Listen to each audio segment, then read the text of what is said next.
ক্যানিং পূর্বের বিধায়ক শওকত মোল্লা তাকে এবার ভাঙড় থেকে প্রার্থী করা হয়েছে আর সেই কারণেই বিক্ষুব্ধ দলের একাংশ কর্মীদের একাংশ তারা বিক্ষোভ দেখান। গতকাল রাতেও আপনাদের দেখিয়েছি জীবনতলায় সেই বিক্ষোভ দেখানো হয় এবং এরপর শওকত মোল্লার বাড়ির সামনেও বিক্ষোভ দেখান তারা।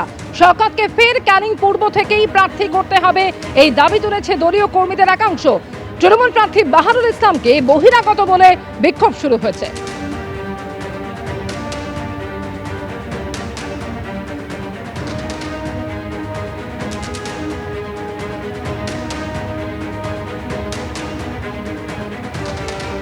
গতকাল তৃণমূলের প্রার্থী তালিকা ঘোষণা হওয়ার পরেই ক্যানিং এর জীবনতলায় বিক্ষোভ দেখানো হয়। রাতভর রাস্তায় টায়ার জ্বালিয়ে বিক্ষোভ দেখানো হয় এবং আজও এলাকায় উত্তেজনা রয়েছে।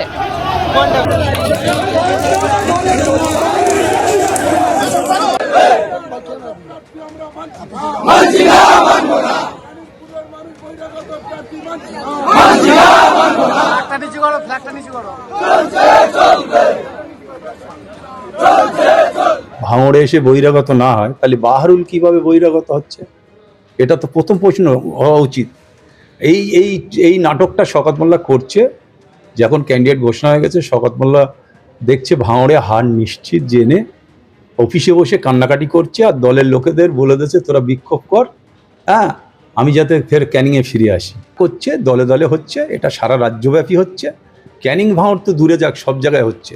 আর আমি আবার বলছি শওকত মোল্লা ঘরে বসে কান্নাকাটি করছে প্রচণ্ডভাবে, আমরা খবর পাচ্ছি প্রচণ্ডভাবে কান্নাকাটি করছে। তার মানে যাতে ভাঙড়টা আমার সরিয়ে ক্যানিংয়ে দেওয়া। নওশাদ সিদ্দিকী লক্ষাধিক ভোটে জিতবে, শওকত মোল্লা এটা জেনে গেছে। তার সাথে মানুষ নেই, তার সাথে কোনো জনগণ নেই। যে কটা নেতা যারা করে কেমনে খায় সেই কটাই আছে। ভোটের মুখে ভাঙড়ে তৃণমূলের অস্বস্তিকে ক্রমেই বাড়ছে। তার কারণ এবার কাইসার আহমেদ আরাবুলের পাশে দাঁড়িয়ে তিনি নিশানা করলেন শওকত মোল্লাকে এবং শওকত মোল্লার সঙ্গে বিজেপির যোগাযোগ রয়েছে বলেও অভিযোগ করেছেন তিনি। আমার অবস্থান কি 19 তারিখের মধ্যে জানিয়ে দেব, দলীয় প্রার্থীকেই আক্রমণে তৃণমূল নেতা কাইসার আহমেদ।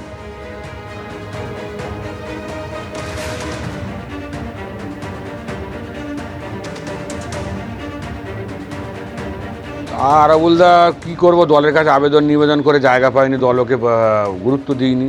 বাধ্য হয়তো রাজনীতির লোক, অনেকদিন থেকে রাজনীতি করছে, এবার শেষ বয়সে একটা চান্স ও নিয়েছে যে আমি আরেকবার এমএলএ হব, সেই জন্য গিয়েছে হয়তো।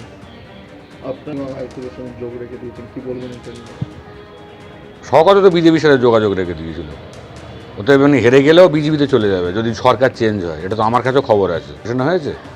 আর কিছুদিন যাক, মানে 1-2 দিন যাক, আমি তারপর জানিয়ে দেবো। 19 তারিখের মধ্যে জানিয়ে দেবো আমার স্ট্যান্ড কী আছে। ক্যানিং পূর্বের বিধায়ক শওকত মোল্লা তাকে এবারে ভাঙড় থেকে প্রার্থী করা হয়েছে এবং তারই প্রতিবাদে গতকাল থেকে বিক্ষোভ শুরু হয়েছে। শওকত মোল্লার বাড়ির সামনেও আজকে বিক্ষোভ দেখানো হয়। বাহারুল ইসলামকে বহিরাগত বলে বিক্ষোভ শুরু হয়েছে।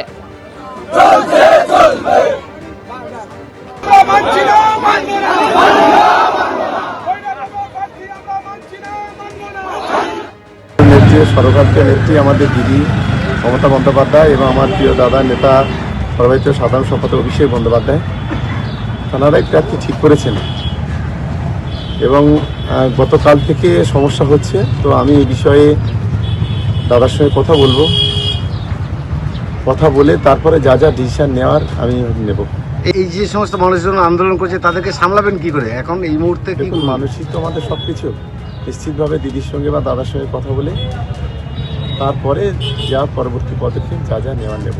আমি মনে করি আমি সকলকে অনুরোধ করব, দল ক্যান্ডিডেট ঠিক করেছেন, এটা নিয়ে যে তাদের যে আবেগ বা তাদের যে যা কথাবার্তা, নিশ্চিতভাবে সেই বিষয়গুলো আমি আমার নেতা অভিষেক বন্দ্যোপাধ্যায়কে বলবো বা দিদিকে বলবো, তারপরে যেটা পছন্দ। গতকালই তৃণমূল কংগ্রেস 291 আসনে তাদের প্রার্থী তালিকা ঘোষণা করেছে আর প্রার্থী তালিকা ঘোষণা হতেই বিভিন্ন জায়গা থেকে বিক্ষোভের ছবি সামনে আসছে। টিকিট না পেয়ে বিক্ষুব্ধ আমডাঙ্গার 3বারের বিধায়ক রফিকুর রহমান সুজুতে তিনি ক্ষোভ প্রকাশ করেছেন। তাই নয়, তার অনুগামীরা তারাও বিক্ষোভ দেখিয়েছেন। কাশিমপুর গ্রাম পঞ্চায়েতে জমায়েত বিক্ষোভ বিধায়ক অনুগামীদের।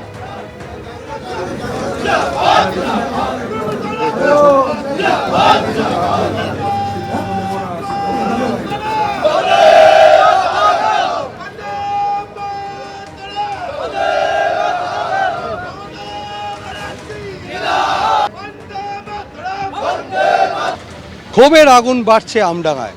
দলীয় প্রার্থী অর্থাৎ তৃণমূলের 3 বারের বিধায়ক রফিকুর রহমানকে দল টিকিট না দেওয়ায় ক্ষোভ অব্যাহত। আজকে আমরা দেখতে পাচ্ছি এই মুহূর্তে নীলগঞ্জ রোড অবরোধ করেছেন তৃণমূল কর্মীরা এবং তাদের বক্তব্য হচ্ছে যে রফিকুর রহমান 3 বারের বিধায়ক, তাকে টিকিট দেওয়া হয়নি আর সেই কারণে তারা ক্ষোভে পেটে পেরেছেন এবং নতুন প্রার্থীকে তারা মানছেন না এবং সেই কারণে তারা বিক্ষোভ দেখাচ্ছেন। আমাদের আমডাঙ্গা থেকে 37,000 ভোটে লোকসভা ভোটে আমরা লিড দিয়েছি, সেখানে দাঁড়িয়ে বিক্ষোভ করছেন। বিক্ষোভ করছি। আমাদের এমএলএ সাহেব রফিকুর রহমানকে আমরা চাইছি পুনরায় আমাদের আমডাঙ্গা কেন্দ্রে আমরা প্রার্থী হিসাবে দেখতে চাইছি। আমরা কোনো বহিরাগত প্রার্থীকে আমরা অ্যালাউ করতে চাই না। গতকাল আমডাঙ্গায় দফায় দফায় বিক্ষোভ অবরোধ হয়েছে, আজকেও সেই বিক্ষোভ অব্যাহত। দত্তপুকুরে নীলগঞ্জ রোড অবরোধ করেছেন তৃণমূল কংগ্রেস সমর্থকরা, যারা তারা চাইছেন যে রফিকুর রহমান 3 বারের বিধায়ক, তাকেই দলের তরফ থেকে টিকিট দেওয়া হোক। যাকে নতুন প্রার্থী করা হয়েছে পীরজাদা কাসেম সিদ্দিকীকে, তাকে তারা মানতে চাইছেন না। তাদের বক্তব্য এই প্রার্থী করা হলে তাকে তাহলে দলের হার নিশ্চিত এবং তার প্রতিবাদী তারা বিক্ষোভে সামিল হয়েছেন। ক্যামেরায় প্রবীরদের সঙ্গে সমীরণ পাল, এবিপি আনন্দ, উত্তর 24 পরগনা। আমডাঙ্গা থেকে যাকে এবারে প্রার্থী করা হয়েছে সেই কাসেম সিদ্দিকী কি বলছেন শোনাবো, এবং একই সঙ্গে শোনাবো রফিকুর রহমান যিনি 3 বারের বিধায়ক ছিলেন কিন্তু এবারে টিকিট না পেয়ে তিনি বিক্ষুব্ধ। কি বলছেন পরপর শোনাবো।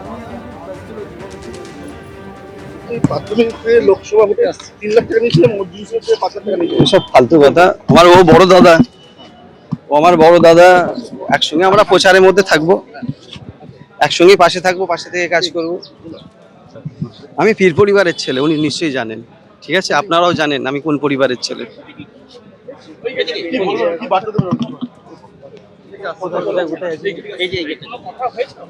হ্যাঁ হ্যাঁ, কথা হয়েছে। কোথায় আসছি কালকে, আজকে দেখা করবো তো। ফালতু ওইসব বাজে কথা। আমি দলের কর্মী, দলের সঙ্গে আছি। দলকে আবেদন করছে সিদ্ধান্ত পরিবর্তন করার জন্য। কেন? কারণ যা পরিস্থিতি, যিনি প্রার্থী হয়েছেন তাকে দিয়ে এই সিট উদ্ধার করা খুব কষ্ট। আজকে সিদ্ধান্ত নিয়েছে সবাই ইস্তফা দেবে, এটা কি বলবে? তাদের জিজ্ঞাসা করো, তাদেরকে জিজ্ঞাসা করতে আমি কিছু এই নিয়ে আমি মন্তব্য, আমি যেটা বলার বললাম। এইবার সে দলের সঙ্গে ছিলাম, আছি, থাকবো, এটুকু বলবো। কিন্তু এই নির্বাচনে কতটা সাকসেস হব এটা নিয়ে আমার সন্দেহ। কত কাসেম সিদ্দিকীকে যেতে পারবেন না? কর্মীরা চাইছে না, মানুষও বিমুখ, মানুষ ঠিক ভালোভাবে নিচ্ছে না। আমি যা বুঝলাম, তা নাহলে এই সকালবেলা এত লোক জমে। সবাই দলের সঙ্গেই থাকা উচিত, দলের সঙ্গেই থেকেই দিদিকে অ্যাপিল করুক, অভিষেক বাবুকে অ্যাপিল করুক, এটি আমার আবেদন। কি বলবেন এদেরকে?